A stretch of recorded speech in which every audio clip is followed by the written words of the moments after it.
कम उम्र में की गई शादियां होती हैं वो अक्सर नाकाम नज़र आती हैं। 14 साल की उम्र में शादी हुई है और उसके बाद ये किस तरह फिर इसकी बर्बादी शुरू हुई है। अच्छी खासी ज़िंदगी बर्बाद हुई। अच्छा, तुम्हारी पसंद की शादी थी, तुम्हारे शौहर से ताल्लुकात शादी के बाद कैसे थे? सही थे, 3 साल तक सही थे। तुम्हारा शौहर तुम्हारे साथ ठीक है, अच्छे से रह रहा था, तो फिर तुमने शौहर के अलावा किसी और से ताल्लुक़ क्यों बनाया? गली में आया था नंबर, बस शादी हो जाए तो सही है, नहीं हुए तो कोई बात नहीं, मेरा शौहर सही होगा मैं चले जाऊँगी। नशे की आदत कहाँ से लगी, किसने पहली बार नशा करवाया? मेरी दोस्तों ने लगाया। बिस्मिल्लाहिर्रहमानिर्रहीम, अस्सलाम वालेकुम। दस्तक टीवी के साथ मैं हूँ महमजरा। नाज़रीन, ये बात साबित हो गई है काफ़ी सारे एक्सपेरिमेंट के बाद कि जो कम उम्र में की गई शादियाँ होती हैं वो अक्सर नाकाम नज़र आती हैं। आजकल के कुछ बच्चे भी शादी के लिए जल्दबाज़ी करते हैं और कुछ माँ बाप भी होते हैं जो अपने बच्चों की जल्दबाज़ी में शादी कर देते हैं, लेकिन उसके अंजाम से कोई वाकिफ़ नहीं होता।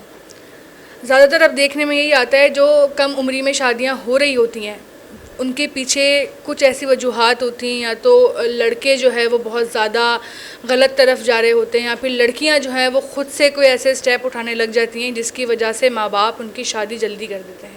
जल्दबाजी में की गई शादियों के नुकसानात बाद में भी ज़ाहिर होते हैं, और वो नुकसानात क्या होते हैं आज इसी हवाले से हम बात करेंगे। मेरे साथ जो लड़की बैठी हुई है, इसकी 14 साल की उम्र में शादी हुई है और उसके बाद ये किस तरह फिर इसकी बर्बादी शुरू हुई है ये अपनी ज़बानी बताएगी। किस तरह जो है वो इसकी ज़िंदगी में मुसीबतें आना शुरू हुई, किस तरह ये एक नशे की आदी बन गई, और फिर किस तरह इसके शौहर से जो है ना इसका मामला अलग हुआ, और उसके बाद ये किसी और रिलेशन में कैसे आई। ये बहुत सारी कंट्रोवर्सीज़ हैं, बहुत सारी बातें हैं जो आज क्लियर करेंगे, और इससे हम सबको एक सबक भी मिलेगा जिससे आप लोग वो गलतियाँ जो इनके साथ हुई हैं या और लोगों के साथ होती हैं अपनी औलादों के साथ ना करें। क्या नाम है आपका? राबिया। सलाम। वालेकुम सलाम। अभी क्या उम्र है आपकी? अभी 19 साल। राबिया, बताओ स्टार्टिंग से कि क्या तुम्हारी लाइफ थी, शादी किस उम्र में हुई और फिर उसके बाद क्या हुआ? शादी 14 साल में हुई है, फिर इसके बाद अपने शौहर के पास थी, 3-4 साल ठीक थी, तो उसके बाद घर आई अम्मी का, उसी में नशे में आदी में लग गई।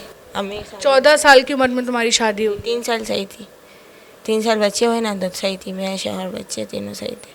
तो शादी से पहले तुम्हारा किसी के साथ कोई रिलेशन था? नहीं था। नहीं, अभी शादी के बाद हुए। शादी तुम्हारी पसंद की थी? जी। पसंद की शादी थी। अच्छा, माँ बाप की मर्ज़ी से तुम्हारी शादी हुई थी? हाँ।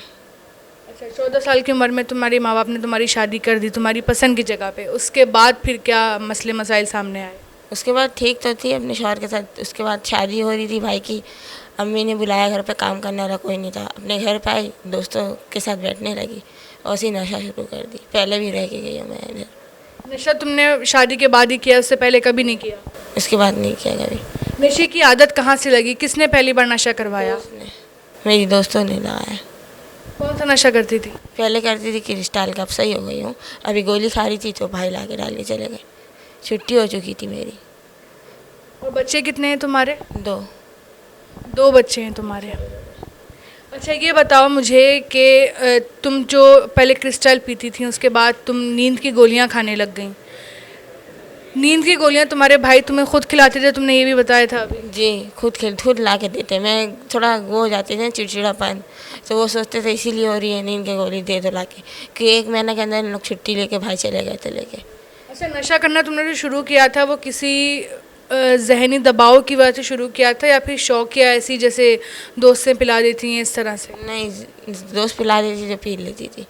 और फिर मैं यहाँ से गई, सुनने में आया मेरा शौहर भी नशा कर रहा है, तो इसीलिए भाई बोले मैं जाने नहीं दूँगा जब तक तुम सेंटर में जमा हो जाओ, जैसे मैं हूँ इधर। तो वो बोला था आऊँगा, फिर को आया नहीं, मुझे छोड़ गए भाई।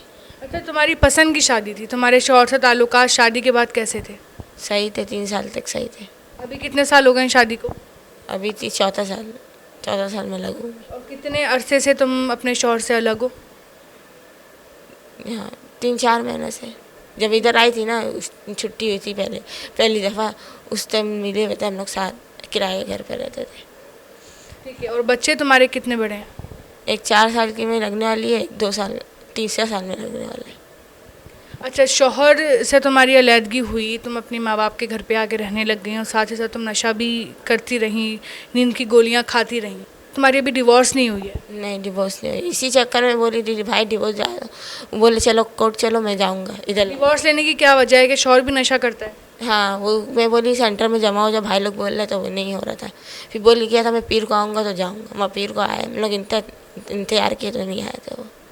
अच्छा ये बताओ कि जब तुम बोलती हो तुम्हारा शौहर तुम्हारे साथ ठीक है, अच्छे से रह रहा था, तो फिर तुमने शौहर के अलावा किसी और से ताल्लुक़ क्यों बनाया? पसंद आ गया तो पसंद वो भी करता था। मैं देखी नशा कर रहा है ये क्या। किस तरह बातचीत उस लड़के से शुरू हुई तुम्हारी? ऐसी गली में आया तो फिर कॉल वॉल की, नंबर गली में दिया, इस वजह से बात हुआ। तो चले मैं नहीं जाऊँगी, भाई मना करते तो मैं नहीं करती ये काम, क्योंकि मैं शौहर सही हो के आएंगे अपने शौहर का रहूँगी मैं। बस यही मसला है, भाई उस चक्कर में छोड़े या गोलियाँ के चक्कर में छोड़े मुझे नहीं पता। अच्छा, जिस लड़के से तुमने जिसको पसंद किया था वो लड़का जानता है कि तुम्हारी शादी हुई भी और तुम नशा भी करती हो?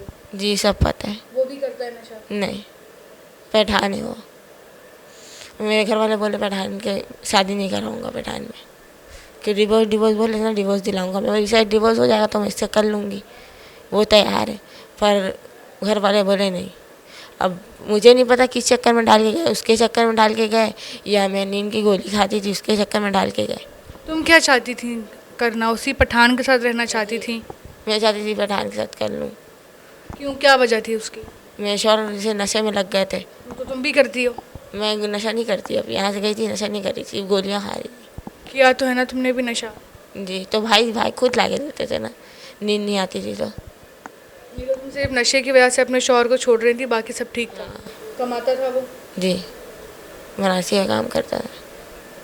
पठान से किस वजह से तुमने ताल्लुक़ बनाया, मैं ये पूछ रही हूँ। गली में आया था नंबर, बस शादी हो जाए तो सही है, नहीं हुए तो कोई बात नहीं, मेरा शौहर सही होगा मैं चले जाऊँगी। फिर मैं भाई को बोली, भाई तुम सेंटर में, इनके वालिद साहब लोग तो करवाएंगे नहीं, तुम सेंटर में जमा करवा दो कि मेरा मियाँ सुधर जाएगा, अच्छा ना घर बच जाएगा। तो उस चक्कर में भाई राज़ी हो गए थे, मैं जितना पैसा लगेगा मैं लगाऊँगा। तो वो आएगा जब ना, ढूंढ तो नहीं सकते, आगे बच्चा तो नहीं है, भाई बोले। इसी वजह से उसको ढूंढ के डालेंगे। तुम्हारे बच्चे किधर हैं? अम्मी के पास है, अम्मी के पास ही रहते हैं शुरू से। अभी तुम क्या चाहती हो ज़िंदगी में आगे? आगे चाहती हूँ मैं मियाँ सुधर जाए, मैं घर बसाऊँ जैसे पहले बसा हुआ था। पठान भाड़ में जाए? हाँ, तो अब तो छोड़ दियो ना। अब पठान नहीं चाहिए? नहीं, अब शौहर के साथ ही रहना है? मेरे भाई लोगों को तकलीफ है ना, मेरे भाई लोगों को एलर्जी है पठान से। पठान से एलर्जी है? तो फिर मुझे नहीं चाहिए, फिर जाऊँगी फिर इधर डाल देंगे लाके। अच्छा, फिर अगर बाहर निकली और फिर वही सब कुछ शुरू कर दिया, तुम्हारे शौहर को अगर पता चलेगा कि तुमने ऐसे किसी पठान के साथ रिश्ता बनाया था, वो तो फिर बर्दाश्त नहीं करेगा? जी बिल्कुल, ऐसी कोई बात ही नहीं है, बाहर निकलती नहीं हूँ ना। 1 महीना पहले भी छुट्टी लेके गई थी, बाहर आना जाना मना था शुरू से। जाओ भाइयों के साथ, ये इंतज़ार करो कोई आ जाएगा उसके साथ जाओ। सामने दुकान है, सामान ले सकती हूँ, थोड़ा दूर नहीं जा सकती। क्या कहती हूँ, नशे ने तुम्हारी कितनी ज़िंदगी बर्बाद करी है? बहुत ज़िंदगी बर्बाद की है, अच्छी खासी ज़िंदगी बर्बाद हुई है। अभी क्या नशे के लिए क्या अभी होती है, क्रेविंग होती है? नहीं होती है, अब पे बिल्कुल ठीक हूँ मैं। जब नशे की तलब होती है तो क्या महसूस होता है? पैर हाथ के जाता है, दर्द होता है, कमज़ोरी लगती है। अपनी उम्र की लड़कियों को क्या बोलना चाहोगी नशे के हवाले से? उन लोग भी बोलना चाहेंगी सेंटर में आके जमा हो जाए, इधर सही होके जाएंगी, क्योंकि मैंने पहले भी सही होके गई हूँ। अभी तो दोबारा क्यों आई अगर पहले सही होकर गई थी तो? नींद का गोलियाँ खा रही थी ना, ये इस चक्कर में छोड़ के गए या पठान के चक्कर में छोड़ के गए भाई, मुझे नहीं पता किस चक्कर में छोड़ के गए, क्योंकि गोलियाँ तो भाई दे रहे थे। खुद घर में भी बोलते हैं गोलियाँ छोड़ने, मैं तो घर में भी छोड़ सकती थी, यहाँ पे छोड़ी भी नहीं हूँ। यहाँ पे तंग तो नहीं कर रही, सिर्फ सो तो नहीं रही हूँ, बर्दाश्त तो कर रही ना, और कोई तकलीफ़ नहीं है, ना हाथ में ना पैर में। दवाई आता है खा लेती हूँ, समझो घर कैसा, यहाँ पे भी छोड़ती है चले गए, तो घर में भी रख सकते थे। 2 बच्चा ऐसी तो अम्मी के पास नहीं रहता ना। तुम्हारा शौहर पूछता भी नहीं है अब? नहीं, अभी नहीं पूछ रहा, आया था 2-3 बार, भाई बोला मैं तुझे एडमिट करवाऊँगा। नाज़रीन, यही होता है कि जब कुछ फ़ैसले ज़िंदगी में गलत हो जाते हैं तो उसकी वजह से फिर वो पूरी ज़िंदगी उसके नुकसानात भुगतने पड़ते हैं। और नशा तो ऐसी बीमारी है कि पूरी ज़िंदगियां तबाह कर देता है। एक बार अगर कोई नशे का आदी बन जाए तो उसके लिए फिर आगे ज़िंदगी गुजारना बहुत मुश्किल होता है। तो अपने इर्द गिर्द के माहौल पर नज़र रखें, अपने बच्चों पर ख़ास तौर पे तवज्जो दें कि वो किसी गलत तरफ तो नहीं जा रहे, क्या वो अपने आने वाली ज़िंदगी में अपनी ज़िंदगी को बर्बाद तो नहीं कर रहे। तो माँ बाप को चाहिए कि ख़ासी तौर पे इस बात का ख्याल रखें कि उनके जो बच्चे हैं वो क्या कर रहे हैं, किस गैदरिंग में उठ रहे हैं, किस गैदरिंग में बैठ रहे हैं, ये माँ बाप को पता होना चाहिए।